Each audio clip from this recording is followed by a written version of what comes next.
So, good morning, everybody. I just thought I'd get a quick video out before we leave for a little road trip out near the Amish country.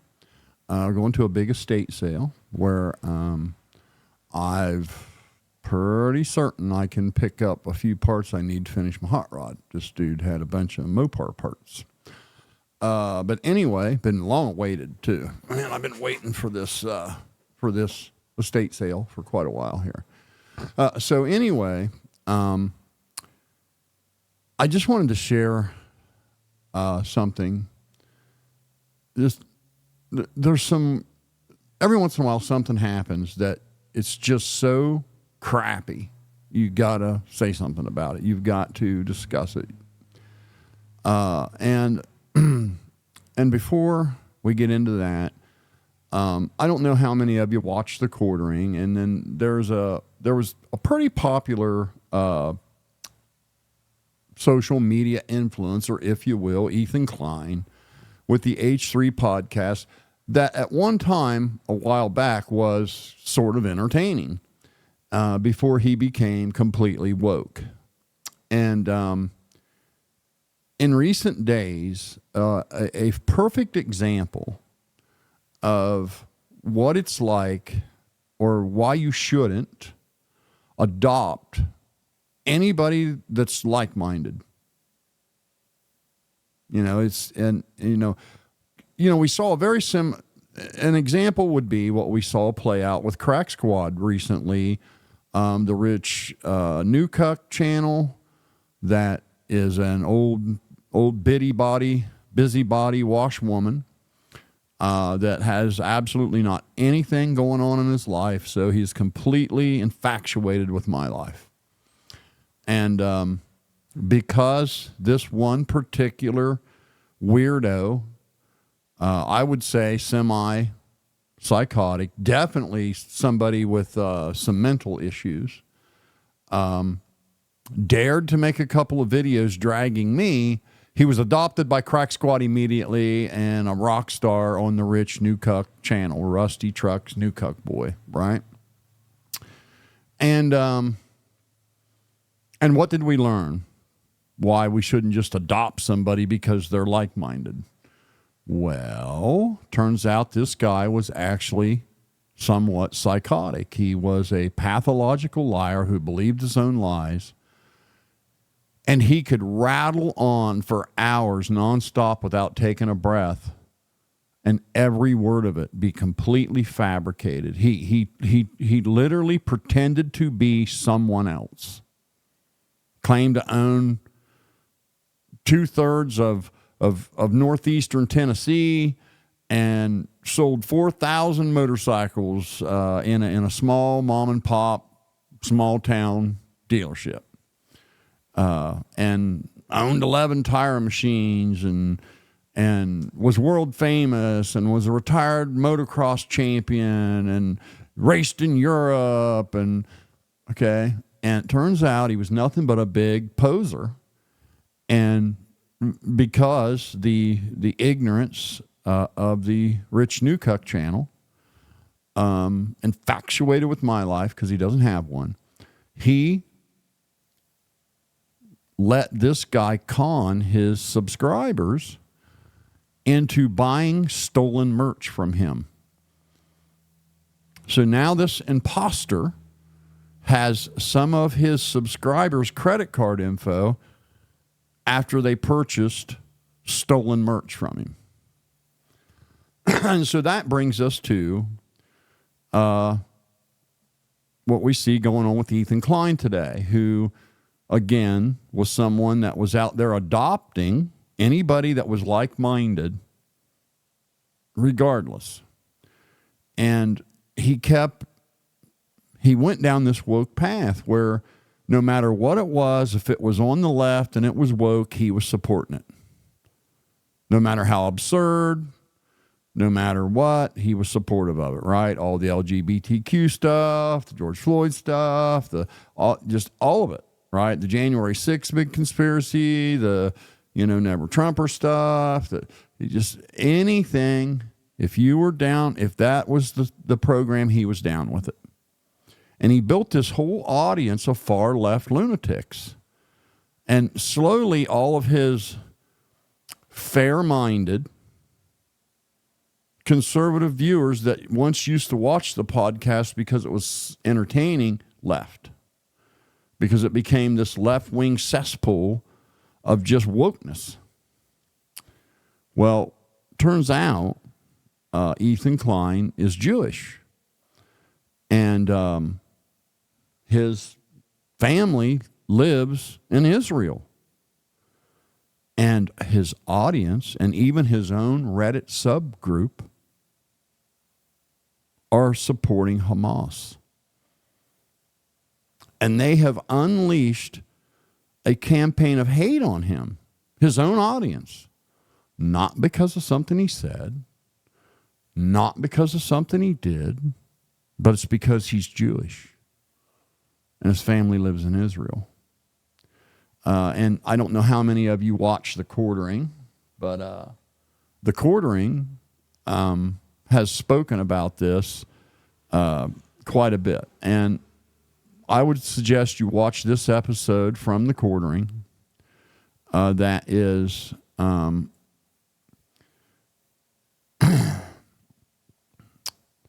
all about what went down with Ethan's own community, gaslighting against him, and even going after his family. But it is the Quartering episode. It says Ethan Klein meltdown, quits H3 podcast leftovers, and closed his Twitter account. That had a huge following over his own community attacking him because he's Jewish. Okay, so this is a lesson learned in just not adopting anybody that will agree with you. In much the same way Rich Newbuck got his subscribers caught up with an imposter that now has their credit card information. And that guy, you can say whatever you want. You have to be fairly mentally unstable to rattle on for hours pretending to be someone else. Like he, this whole story about him being a retired pro motocross champion, owning motorcycle dealerships and semi-truck loads of tire machines and a 500-acre race park and all this shit, that was some other man's life, not his life.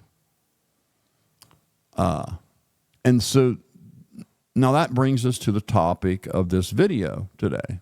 The reason why I was compelled to make a video before I leave out this morning, because it's just fresh on my mind. And it's just so sleazy that I just can't get it out of my head. Now, as many of you know, my wife and I have been foster care givers for quite a while, and as well as my entire family, my sister and my mother. My mother adopted kids. My sister adopted several. My wife and I have adopted one that lives with us now. And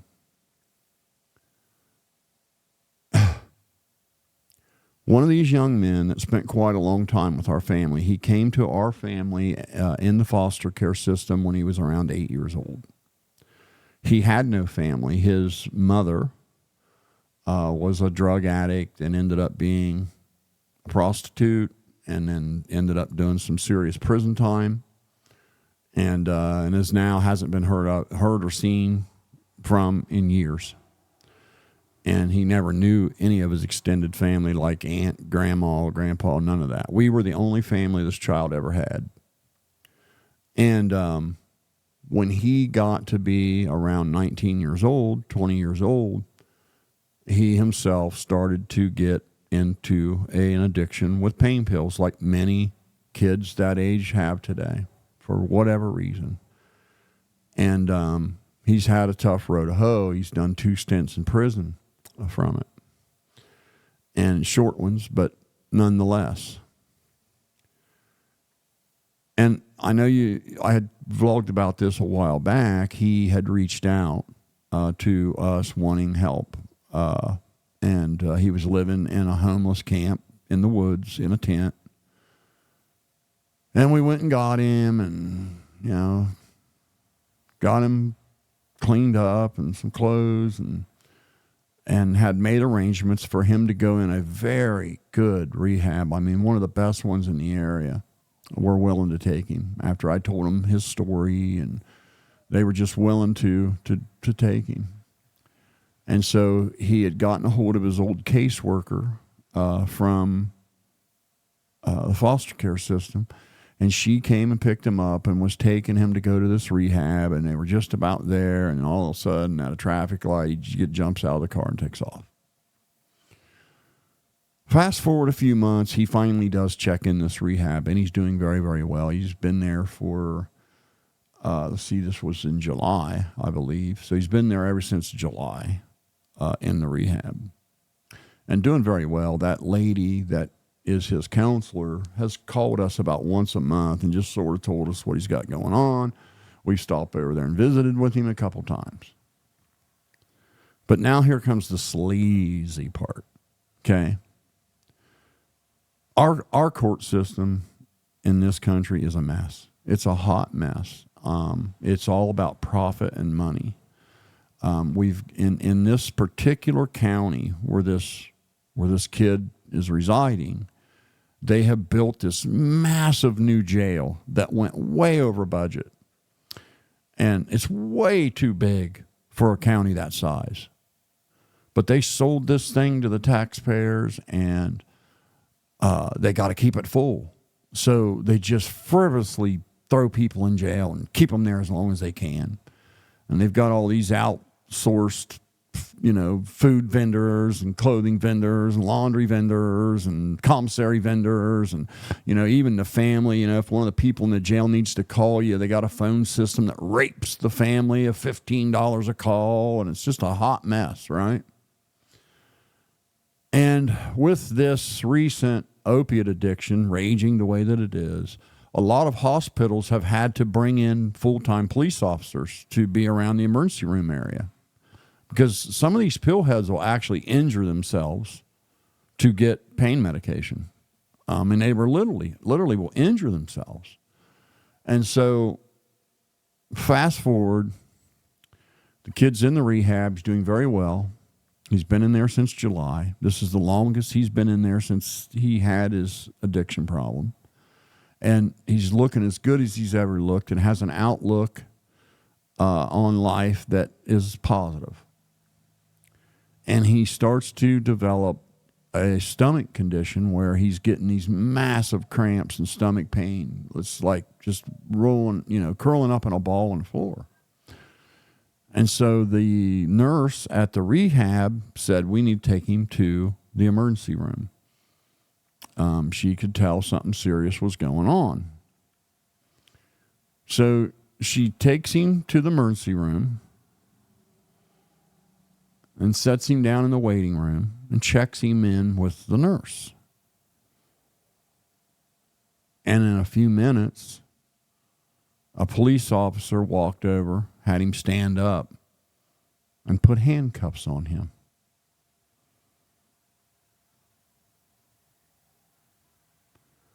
These lowly sons of bitches are now running people for warrants when they come into the emergency room. They're so damn desperate to keep this jail full